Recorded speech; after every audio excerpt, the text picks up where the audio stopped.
Hello Internet. So I recently purchased a UV carrying lamp. Nothing wrong with the lamp. It's got a real UV light. What do I mean by real? So see, this is the light. This is the real UV light. So, and then this is the fake one.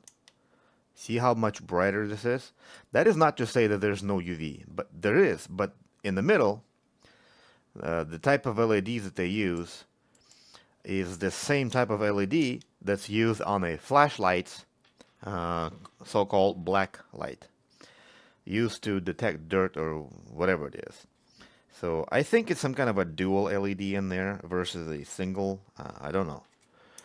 The bottom line is, if I were to compare the two to cure resin, this one will cure it way better than this garbage. So this here is like, I don't even know why I have it. But I bought this one earlier, and this one is also real. So let me go ahead and activate this. There we go. See? This one is just a lot brighter. This one is just much more powerful than this. It does not, it focus, this one is more focused. So it's not the kind of fake LED that is in here. Because if you look a little bit further away, you can kind of see why, you can see the difference. So this is real deal, and it's much more powerful than this. It did have one problem though. It was very stupidly designed. So what I ended up doing is I broke those buttons out, and I took, there's a pad here that says switch. See the SVM whatever, and then a ground pad. So if you short these two, it will activate the button that works 100% of the time. And what do I mean by that? What I mean is, for whatever reason, this button here would only work when it's nice and shiny outside, whereas this one would work all the time. So I ended up figuring out where this button's connected, and just ended up wiring it to a different button.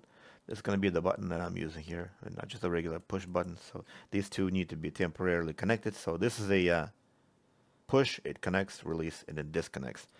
And then the timer goes on for 90 seconds. So this was the fact that the two buttons were not working the same way was annoying, but also when you're using it, you kind of want to see the monitor in front of you.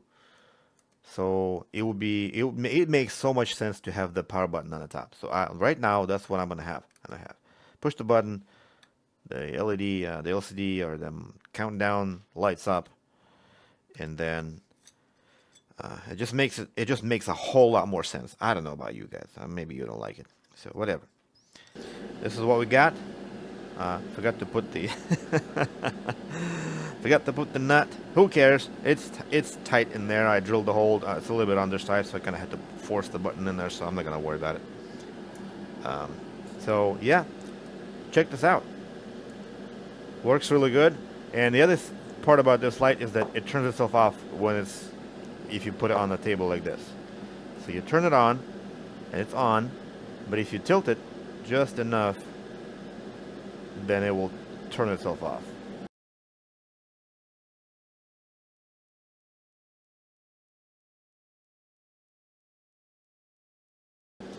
So you cannot activate this upside down now. Well, it does activate it, but the fan isn't connected, and the fan would stay on for 3 minutes, but we don't need that.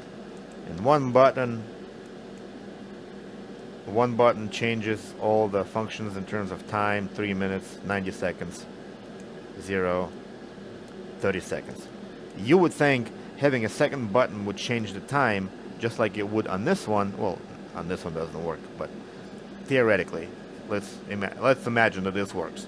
You'd power this on. This is constant on and off, whereas this one was supposed to switch these LEDs corresponding to the number of seconds that this would run, but it doesn't do that, so this goes in the trash. And then this one here, you would think, well, it's got two buttons probably doing the same thing, but they don't. So one button controls everything, and this button here, I'm not even sure what it's for. It's just confusing and it's just annoying the heck out of me. So I ended up doing this. Um, and now this is going to be my favorite LED light, the UV light to cure resin, because right now it's actually comfortable to use and it's actually easy to use and it's actually useful. This was kind of expensive. I would definitely not buy this if I knew it had all these issues, but now that I'm able to fix this and share it with you, a way to fix this, maybe you will consider buying it, because after all, this brand is relatively good. So we can run it on the battery, and we can plug it into the thingy here, and it'll work one way or another. So thank you for watching. Hopefully you learned something today. Maybe this video was helpful, and if it was, please consider subscribing for more weird videos. Goodbye.